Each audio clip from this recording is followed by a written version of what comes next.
materi tentang pengertian anatomi hewan. Anatomi adalah studi ilmiah tentang struktur organisme termasuk sistem organ dan jaringannya. Anatomi cukup berbeda dari fisiologi dan biokimia yang masing-masing berhubungan dengan fungsi bagian tersebut dan proses kimia yang terlibat.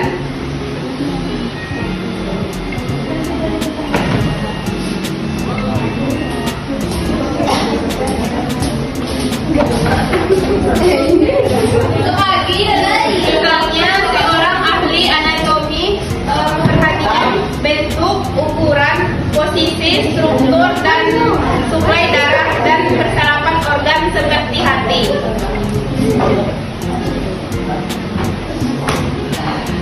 Anatomi dapat dipelajari baik menggunakan metode inovatif dan metode non-invasif dengan tujuan memperoleh informasi tentang struktur organisasi organ dan sistem organ. Disiplin anatomi dapat dibagi menjadi beberapa, yaitu diantaranya anatomi makroskopis dan anatomi mikroskopis. Anatomi makroskopis itu adalah studi tentang struktur yang ukurannya cukup besar untuk dilihat secara kasat mata tanpa melibatkan bantuan. Sedangkan anatomi mikroskopis itu merupakan studi melibatkan bantuan alat optik dalam studi jaringan atau histologi dan embriologi. Studi tentang organisme atau dalam kondisi pranatal.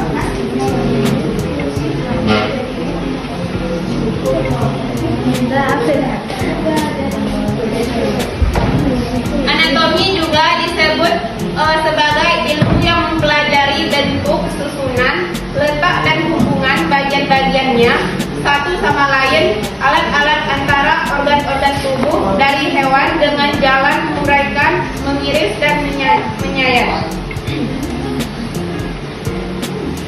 Sebagai contohnya, pembelajaran anatomi hewan pada manusia akan mencakup organ-organ dalam tubuh, mulai dari sistem pencernaan kita dan sistem peredaran darah, sistem saraf, sistem pernapasan, dan sistem reproduksi lainnya, yang merupakan sistem organ utama dalam tubuh manusia.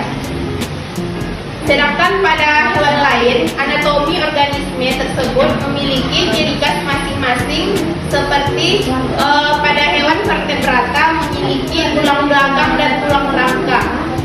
Sedangkan pada hewan tak bertulang belakang memiliki eksoskeleton atau tidak memerlukan tulang sebagai penyangga tubuh. Tubuh hewan meliputi pembelajaran mengenai struktur internal dan eksternal tubuh hewan. Anatomi hewan adalah ilmu yang mempelajari detail tentang organisme dimulai dari sel-sel yang membangun organ dan jaringan, sehingga struktur keseluruhan tubuh dan sistem organ yang membentuk spesies tertentu.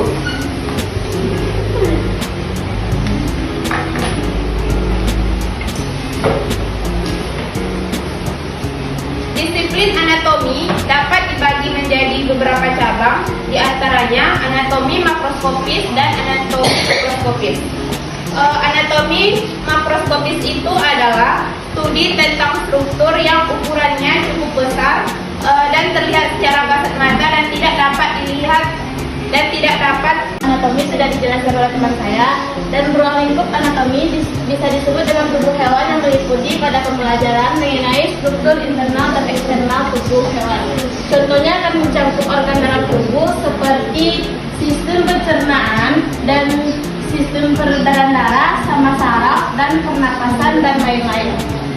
Selanjutnya pada pola ciri khasnya, sedangkan pada hewan lain memiliki ciri khas masing-masing. Yang terdapat pada hewan vertebrata memiliki tulang belakang dan dan rangka. Sedangkan pada hewan yang tak bertulang belakang memiliki eksoskeleton atau tidak memerlukan tulang sebagai penyangga tubuh. Dan dalam ruang lingkup anatomi tubuh hewan, beberapa komponen penting yang diperhatikan adalah sistem skeletal dan sistem otot maupun sistem pencernaan, sistem pernapasan, dan sistem sirkulasi, dan sistem saraf, sistem reproduksi, dan sistem ekspresi. Baik, saya akan melanjutkan materi dari teman saya, yaitu struktur tubuh hewan. Struktur tubuh hewan terbagi menjadi 6 sistem. Yang pertama, sistem pencernaan. Sistem pencernaan, organ utamanya yaitu mulut, lambung, usus halus, usus besar, hati, dan pankreas yang berfungsi untuk mencerna makanan, menyerap nutrisi, dan menghilangkan limbah. Yang kedua, sistem peredaran darah. Ya, organ utamanya yaitu jantung, pembuluh darah, dan darah yang berfungsi untuk memompa darah ke seluruh tubuh. Yang ketiga, sistem respirasi.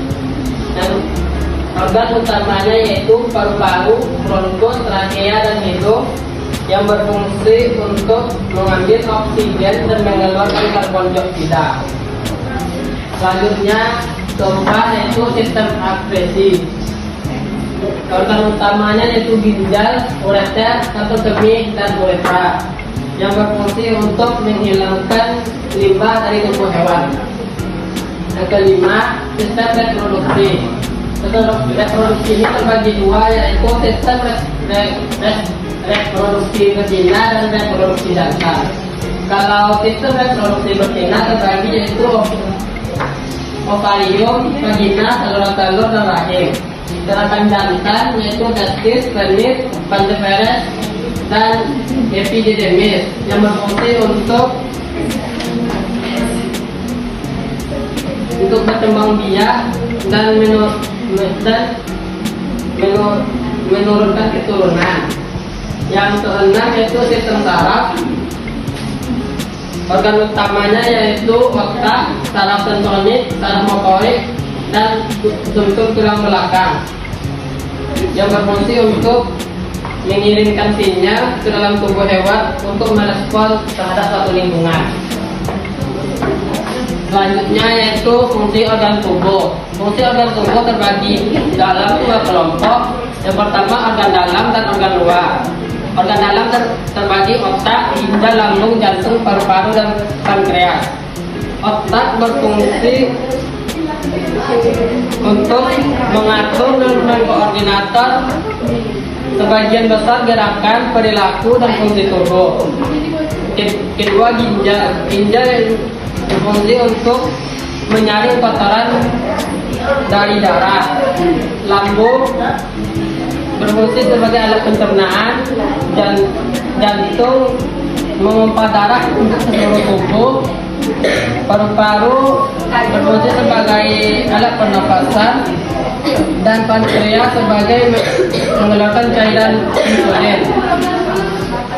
Yang kedua, organ luar. Organ luar terbagi dalam hidung, telinga, mulut, dan mata. Hidung berfungsi untuk menghirup dan menyaring udara. Telinga berfungsi untuk alat pendengaran dan keseimbangan tubuh. Ketiga, mulut membantu hewan dalam melakukan kegiatan aktivitas seperti makan, dan mata berfungsi untuk melihat. Sekian materi dari saya.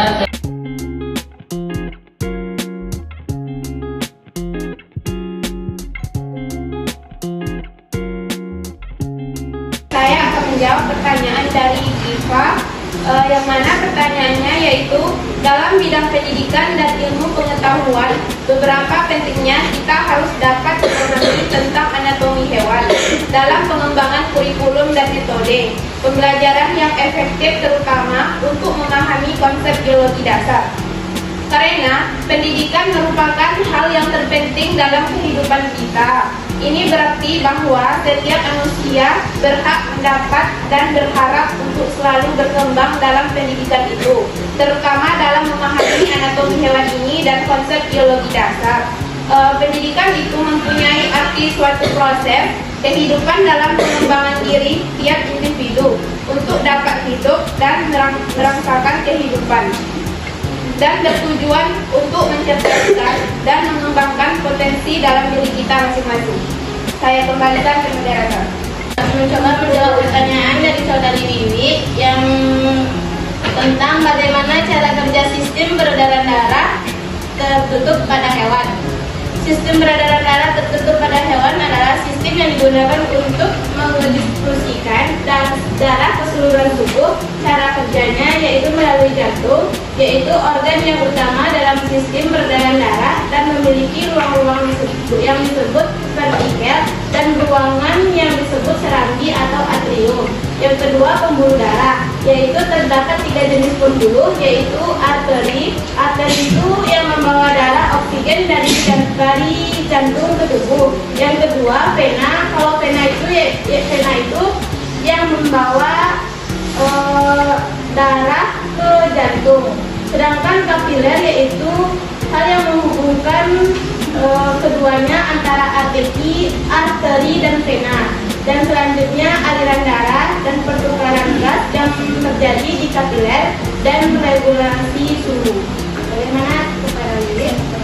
Menjawab pertanyaan dari Marsa, soalnya apa yang menjadi perbedaan mendasar antara anatomi hewan dengan fisiologi hewan?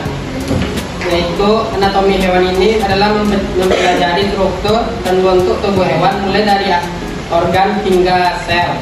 Sedangkan fisiologi yaitu mempelajari fungsi dan proses yang terjadi dalam tubuh hewan, seperti jantung. Jantung pada umumnya itu berbentuk ada lubangnya, ada katupnya. Nah, fungsi jantung itu memompa darah untuk seluruh tubuh. Sekian. Jawab pertanyaan dari Becky, yaitu pertanyaannya, jelaskan perbedaan antara sistem peredaran darah terbuka dengan sistem peredaran darah tertutup, serta berikan contoh hewan yang masing-masing memiliki peredaran darah tersebut. Sistem peredaran darah terbuka adalah cairan tubuh tidak selalu beredar di dalam pembuluh darah. Organ sistem peredaran darah terbuka lebih terbatas. Organ penyusunan hanya jantung, sejumlah rongga, dan sejumlah arteri. Contoh hewannya yaitu seperti udang, moluska, dan serangga. Sedangkan untuk sistem peredaran darah tertutup, yaitu daerah mengalir ke seluruh tubuh melalui pembuluh. Jantung akan memompa darah ke seluruh tubuh melalui pembuluh. Organ-organ sistem sirkulasi tertutup adalah organ yang lengkap. Contoh hewannya seperti cacing, tanah, ikan, katak, reptil, dan unggas. Saya kembalikan ke moderator. Yang pertanyaan, jelaskan bagaimana struktur dan fungsi sistem pernapasan pada hewan mamalia dan serangga. Perbedaan struktur dan fungsi sistem pernapasan pada mamalia dan serangga mencerminkan adaptasi hewan terhadap lingkungan dan kebutuhan metabolisme mereka. Sistem pernapasan mamalia itu lebih ke mendiman yang melibatkan pertukaran gas di dalam paru-paru. Nah, sedangkan serangga itu menggunakan trakea untuk pertukaran gas langsung dengan jaringan tubuhan mereka. Saya kembalikan kepada moderator. Akan menjawab pertanyaan dari Prati, yaitu apa yang membedakan anatomi pada hewan vertebrata dengan hewan invertebrata. Kalau hewan vertebrata itu memiliki tulang belakang, sedangkan invertebrata tidak memiliki tulang belakang.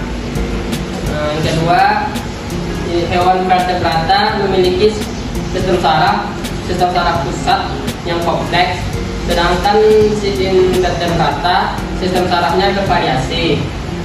Yang ketiga, memiliki organ yang terdiferensiasi dengan baik.